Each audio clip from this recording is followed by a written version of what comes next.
Kembali lagi di video pembelajaran logika matematika.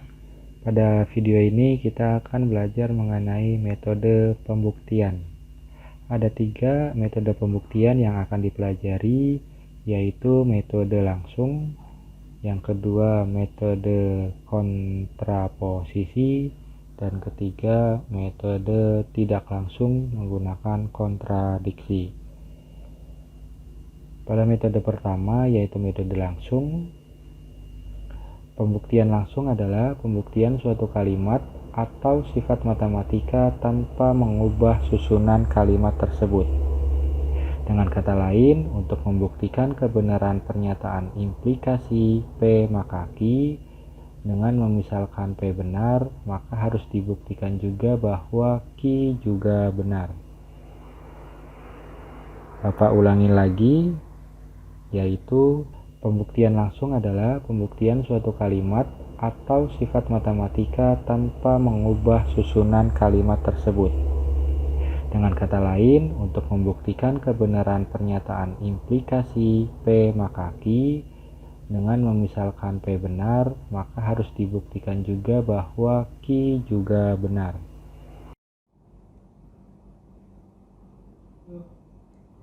Sekarang kita masuk ke contoh pembuktian yang pertama. Ya. Di sini saya punya soal. Saya tulis dulu soalnya. Buktikan bahwa jika ada n bilangan bulat, ya, bilangan bulat ganjil, ya, maka ada n kuadrat juga bilangan bulat ganjil. Ya, kita akan membuktikan suatu pernyataan ini ketika ada n bilangan ganjil, maka n kuadrat juga bilangan ganjil. Bagaimana membuktikan pernyataan ini?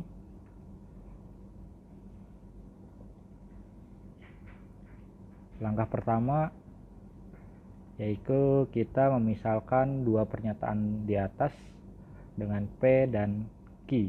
Ya, kita berangkat dari konsep implikasi, yaitu P maka Q, ya, di mana P kita definisikan sebagai n bilangan bulat ganjil, ya, dan Q-nya adalah n kuadrat juga bilangan bulat ganjil. Ya. Perhatikan di sini sebelum kita membuktikan, kita mempunyai suatu konsep bahwa ketika n-nya ganjil, ya, maka sedemikian sehingga kita bisa tulis dengan konsep yang lain, yaitu 2K ditambah 1 juga ganjil, ya, di mana K adalah bilangan bulat. Ya. Karena n ganjil sehingga 2K plus 1 juga ganjil.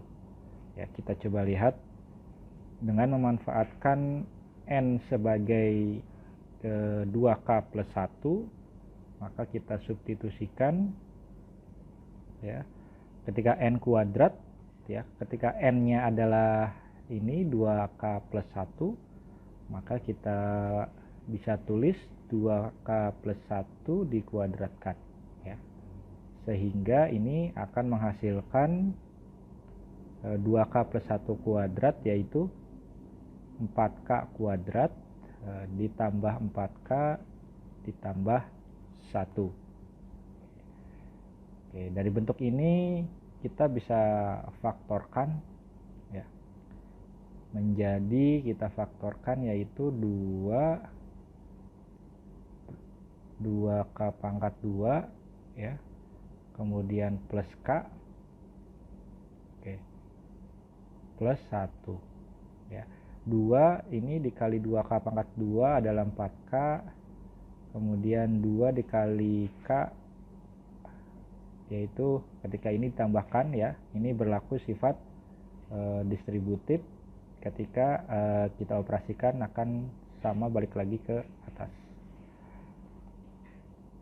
Andai ya, kita andaikan terlebih dahulu bahwa yang dalam kurung yaitu 2K plus 2 plus K ya adalah kita inisialkan dengan M ya, sedemikian sehingga ya N kuadrat ini sama dengan 2M plus 1.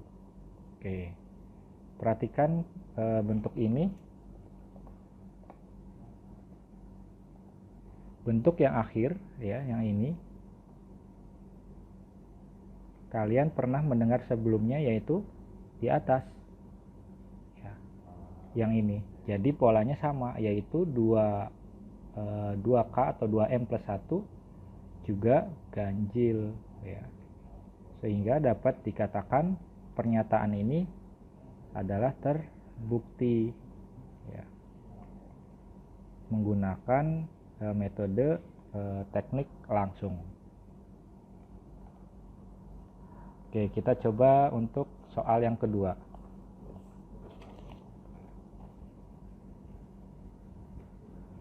Kita coba soal yang kedua. Oke, ini soalnya buktikan ya, jika ada A adalah bilangan ganjil dan B bilangan genap ya. Jadi ada A ganjil dan B genap ya, sedemikian sehingga buktikan bahwa 3A kuadrat min B plus 1 adalah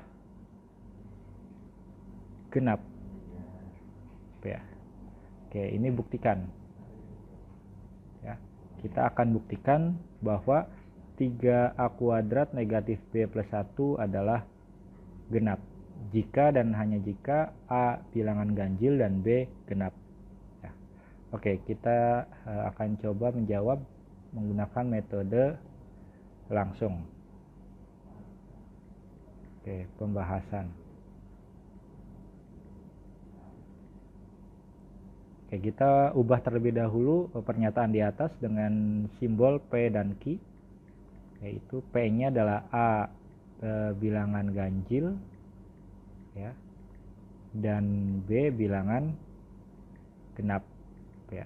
Ini untuk pernyataan P.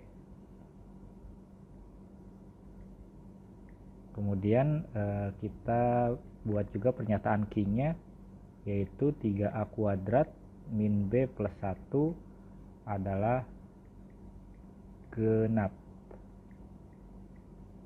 ya. Oke, sebelumnya kita punya konsep, ada konsep yang pertama, catatan ya, karena tadi adalah A itu ganjil ya, sedemikian sehingga bahwa 2K plus 1 ya, juga ganjil ya. Ini yang pertama, kita ingat dulu konsep ini.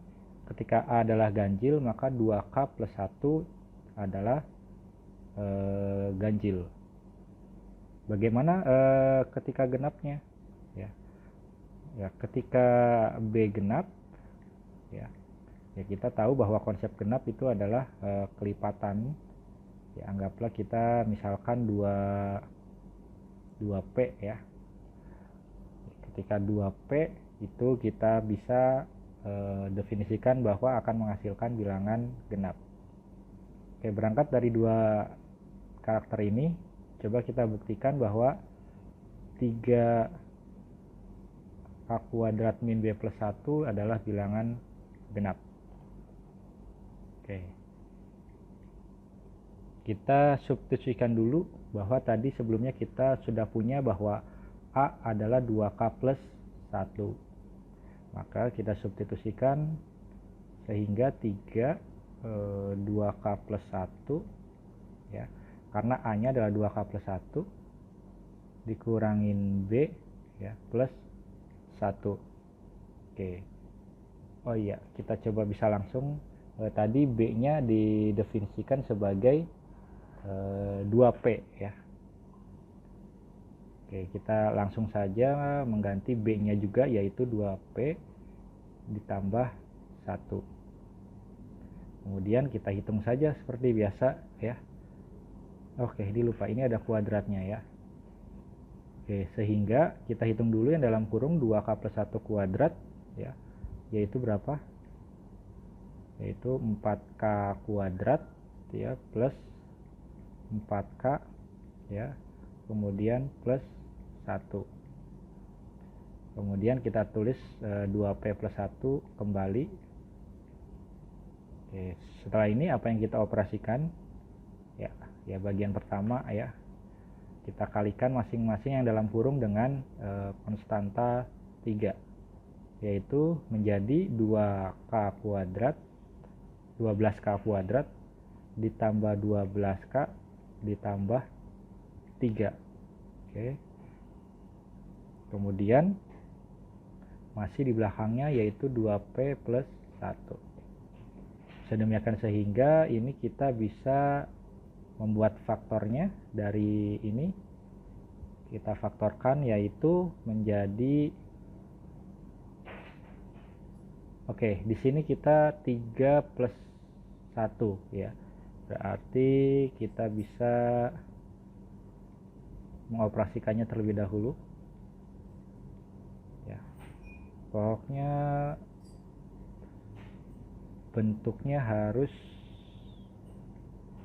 sudah paling sederhana ya. Sebentar, 12K2 min 2P ya. Oke, ini ada K-nya plus 4. Oke, mari kita faktorkan. Cari faktor yang sama yaitu 2. Oke, berapa ini? 2 kali berapa yang hasilnya 12K kuadrat? Yaitu 6K kuadrat. 2 dikali berapa yang hasilnya 12K? Yaitu 6K. Ya. Kemudian selanjutnya adalah min P. Ya. Ini min P. Nanti di sini adalah plus 4. Ya. Ya, atau karena persempatan adalah konstanta, kita bisa tidak menulisnya kembali. Oke, selanjutnya kita bisa melihat sebuah kesamaan pola ya. Kesamaan polanya di mana? Anggaplah yang dalam kurungnya itu adalah R ya. Sedemikian sehingga menjadi 2R ya. Kita ingat bahwa variabel yang dikalikan dengan konstanta 2 yaitu juga memberikan hasil bilangan genap ya. Dalam hal ini R adalah bilangan bulat ya. Sehingga dalam hal ini soal di atas terbukti ya, bahwa ini adalah terbukti benar ya, menggunakan metode pembuktian langsung.